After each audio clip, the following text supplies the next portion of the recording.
నమశివాయ.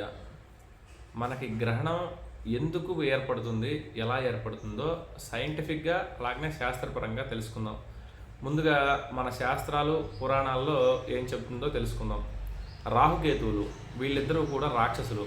రాక్షసులైనప్పటికీ కూడా దేవతా ప్రదేశంలో ఎందుకున్నారు? ఎందుకు పూజింపబడుతున్నారు అంటే, పూర్వం క్షీరసాగర మథనం జరుగుతూ ఉంటుంది. ముందుగా హాలాహలం వస్తుంది. ఆ హాలాహలాన్ని పరమేశ్వరుడు స్వీకరిస్తాడు. తర్వాత అమృతం వస్తుంది.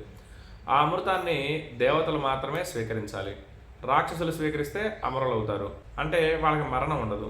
అలాంటప్పుడు ఏం చేయాలి? విష్ణుమూర్తి మోహిని అవతారం ఎత్తి దేవతలను ఒక పక్క, రాక్షసులను ఒక పక్క కూర్చోబెట్టి అమృతాన్ని పోస్తూ ఉంటాడనమాట దేవతలకి మాత్రమే.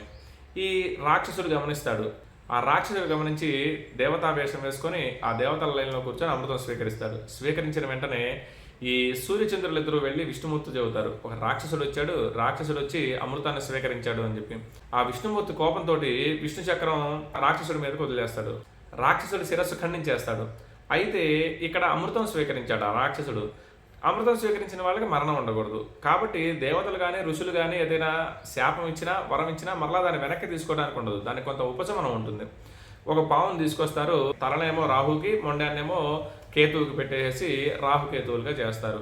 దానికంటే ముందు సూర్యుడి నుంచి శనిగ్రహం వరకు ఉండేవి. ఈ సంఘటన ఎప్పుడైతే జరిగిందో అప్పటి నుంచి నవగ్రహాలుగా మారాయి. ఈ రాహుకేతువులిద్దరికీ కూడా సూర్యచంద్రులు అంటే కోపం. ఎందుకంటే విష్ణుమూర్తికి వాళ్ళ విషయం చెప్తారు కాబట్టి. అందుకే సంవత్సరానికి 2-3 సార్లు లేదా 1-2 సార్లు గ్రహణం అనే పేరుతోటి వాళ్ళని మింగేస్తారనమాట. సూర్యచంద్రులిద్దరూ మనకి కావాల్సిన వాళ్ళు. కాలగమనం జరగాలి అంటే సూర్యచంద్రులిద్దరూ ఉండాలి. దేవతలందరూ ప్రార్థిస్తే ఈ విష్ణుమూర్తి ఆ శాపాన్ని కొంత ఉపశమనం చేస్తాడు. ఒకవేళ వాళ్ళు సూర్యచంద్రులు మింగినా ఈ రాహుకేతువులిద్దరూ కొన్ని నిమిషాలు లేదా కొన్ని గంటల వరకే మరలా వాళ్ళని విడుస్తారు అని చెప్పి శాప విమోచనం చేస్తాడు. అప్పటి నుంచి ఈ గ్రహణాలు అనేవి ఏర్పడ్డాయి. తర్వాత సైంటిఫిక్గా చూసుకుంటే సూర్యుడికి చంద్రుడికి మధ్యలోకి భూమి వస్తే దాన్ని చంద్రగ్రహణం అంటారు. మనకి సూర్యుడి ద్వారా చంద్రుడి మీద కాంతి పడేటప్పుడు మధ్యలోకి భూమి అడ్డం వస్తే ఆ చంద్రుడి మీద పడే కాంతి ఆగిపోతుంది. అది కొన్ని డిగ్రీలను బట్టి తెలుసుకోవచ్చు.